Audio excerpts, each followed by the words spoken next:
The Minnesota Timberwolves, Logan, are up 2-0 on the Phoenix Suns. And game one, of course, was electric just because of the Anthony Edwards 18-point third quarter that we got. This game was quite different. Ant only gives you 15 points on 3 of 12 shooting. Karl-Anthony Towns only gives you 12, only plays 24 minutes in this game because of foul trouble. And still, it is a double-digit win for the Timberwolves. What do you take away from that? It's the team. It's the collective. That is why we have emphasized for so long that the Timberwolves are a real threat, man. And they just have so many dependable guys that impact the game in so many ways. They should not withstand a game like this against three lights out pull-up jump shooters, three of the best scorers, in the game. You shouldn't. Ant puts up 15, 5, and 8 in this game. Like you mentioned, Cat is in foul trouble early. He had three fouls in the first quarter. He gives you 12, 8, and 1. Vintage. And dude, the funniest thing too, man, Cat's over there. I feel for the guy. All he can do is smile. Just smile through the pain, man. He brought good vibes. He was giggling on the bench and whatnot. But I said beforehand, I think this is going to be a big Cat game. They have nobody who can guard him. He got in foul trouble in game one, so we didn't get to see it fully pan out. But boy, he was cooking them in single coverage. He was dissecting the doubles, and then he picked up his 3 quick fouls. And that's the Karl-Anthony Towns experience sometimes. He gets in foul trouble quite often.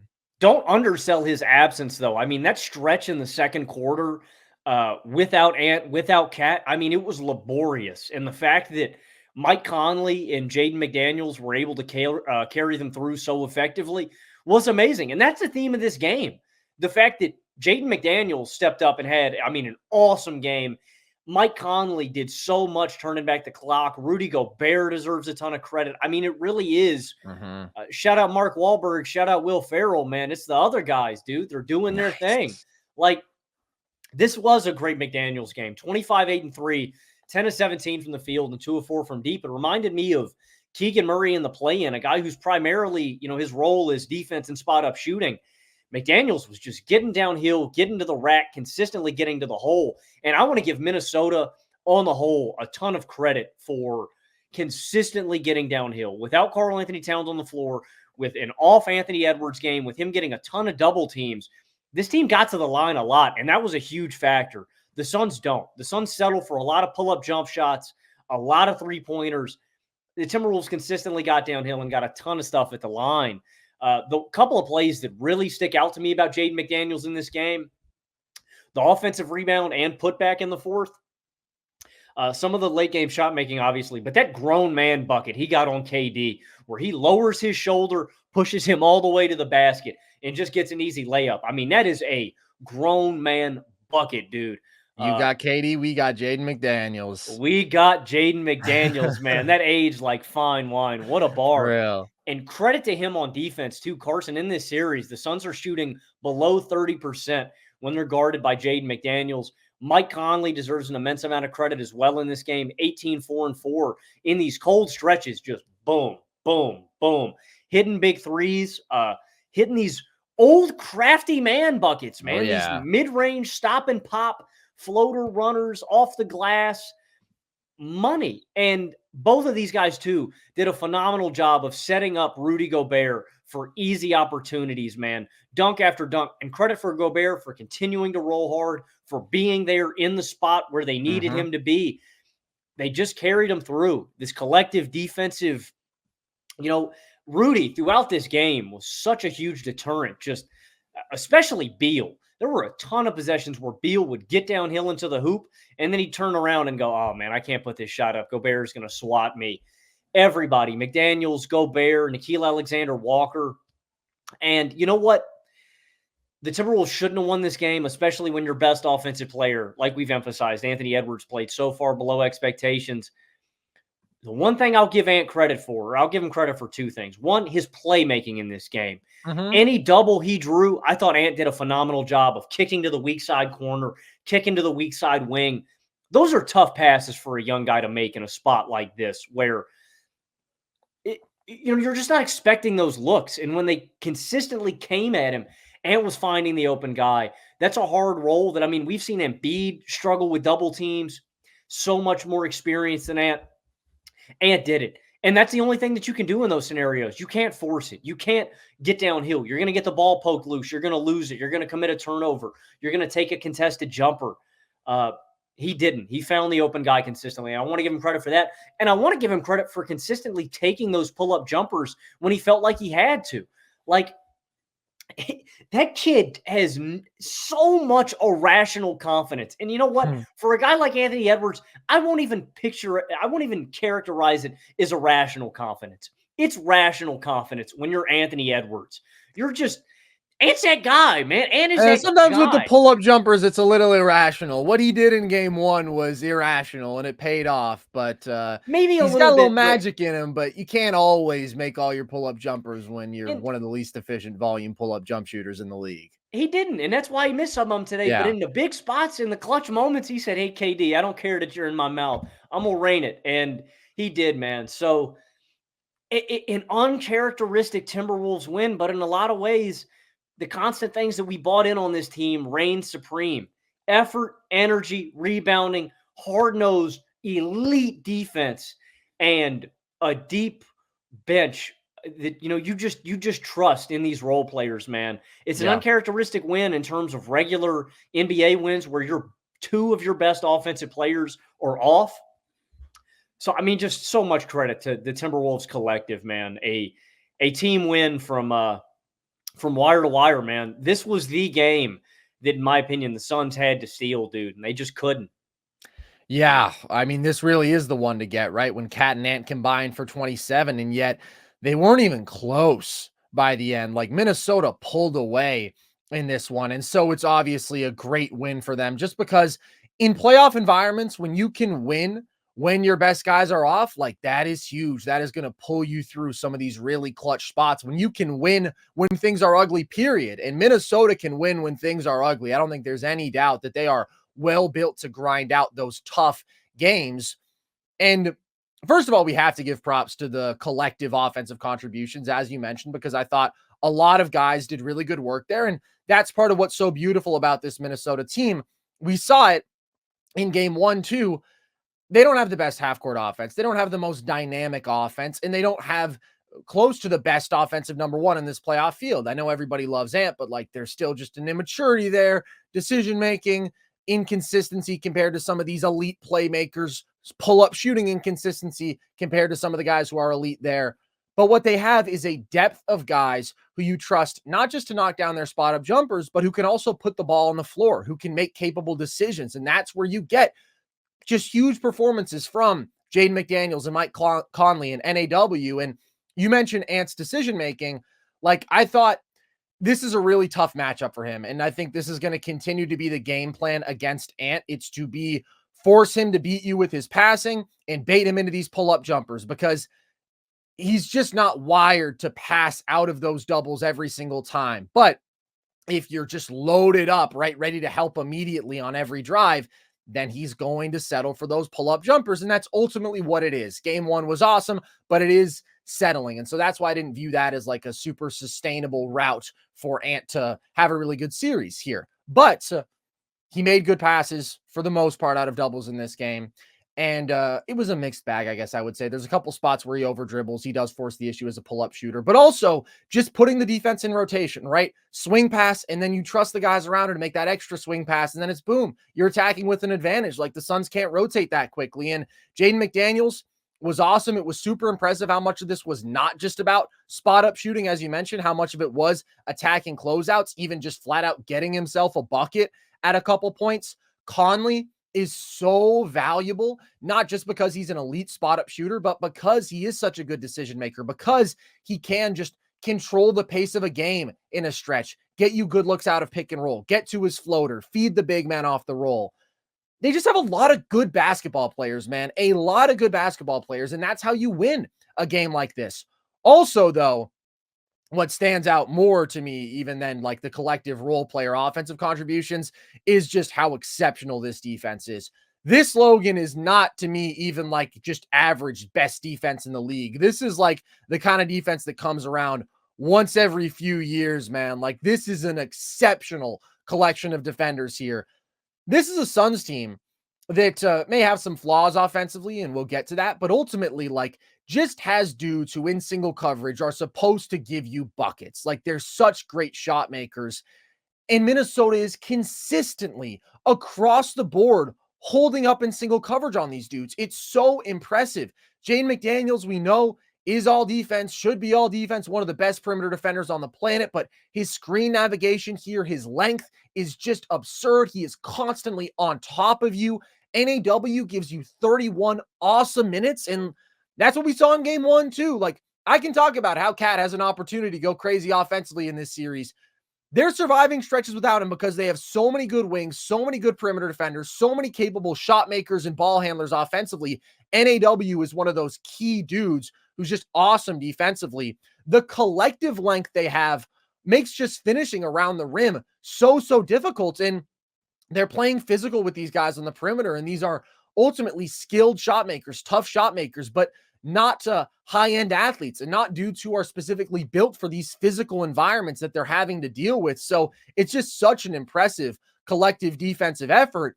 And Rudy Gobert, of course, is the crown jewel of this defense, and he's the defensive player of the year, and deservedly so. And I hope everybody's taking note. I hope the people who have this vision of him, like I said last week or whatever, that he's Brook Lopez, right? That he's immobile, that he can only sit and drop, and in the playoffs, he just gets exploited because it's, oh, you just pull him out into space, and he can't do anything. He falls over himself.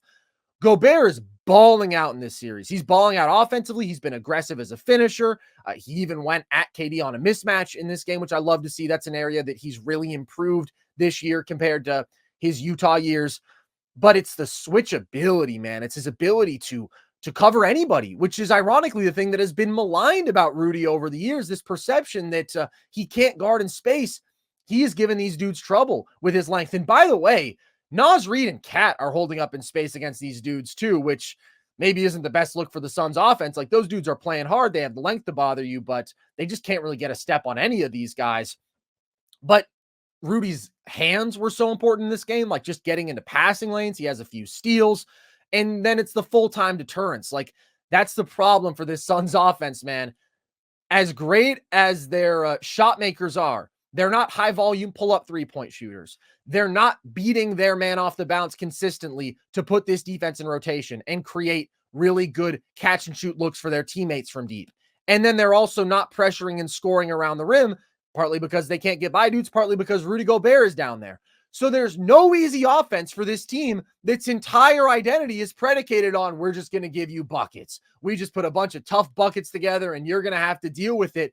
They're not doing that. And so then they're getting bodied in the physicality aspects of the game and the size and just the clear advantage that the Timberwolves have in terms of quality basketball players is winning out so convincingly.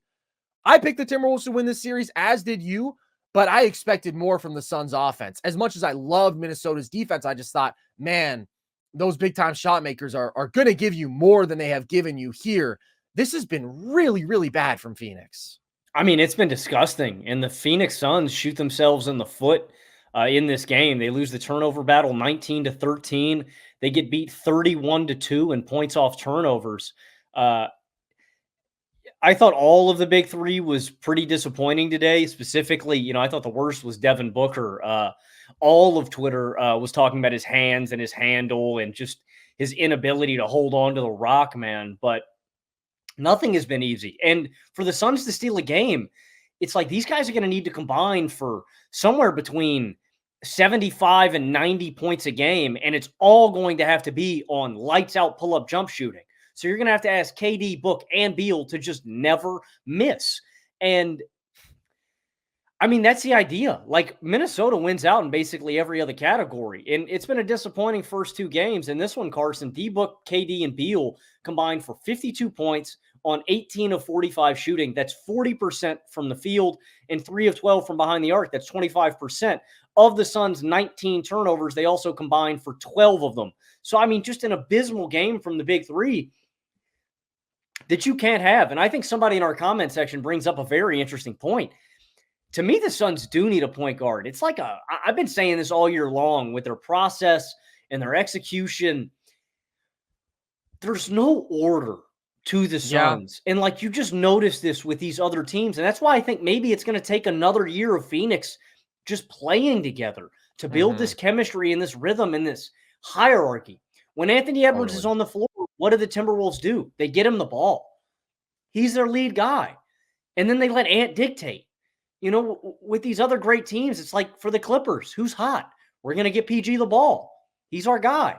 With the Mavericks, Luka's our guy. We're going to get him the ball. And with the Suns, it's this.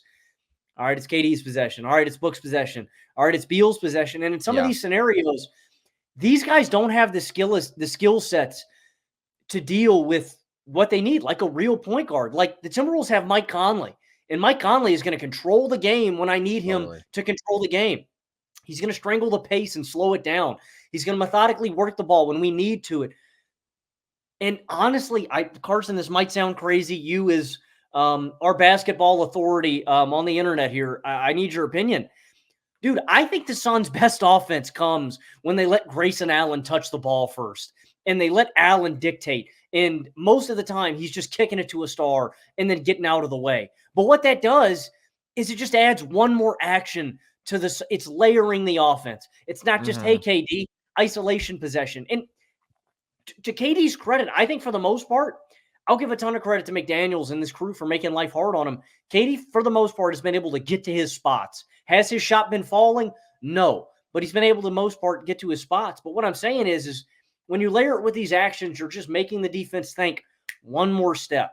And I think one little thing like that just may open up everything. Like when they let Allen gets one of the Suns' best role players all season long. He gets 17 minutes in this one. The one possession where they let him do that, he kicks it to Beal. The two guys drop with Allen, and he gets a wide open jumper. Like, I don't know, man. There's something that, and that's why I never picked the Suns to go far in these playoffs. There was something about their process and their track record this regular season that I couldn't buy into this overwhelming talent. You know, consistent turnovers, consistent meltdowns in the fourth quarter, consistent faltering in the clutch. And there is just a bad process with the Suns, man. They can have the talent, but there's just not a continuity, a chemistry.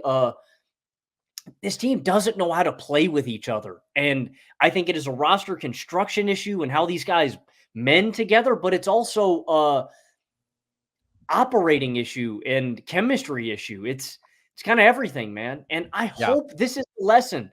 Carson, we've been harping on this all year long. I hope this is the lesson to general managers. If you have not learned by now, just going out and getting 3 bucket getters and getting 3 guys who are aesthetically pleasing and ice cold, it's not going to work, man. You need to build a team.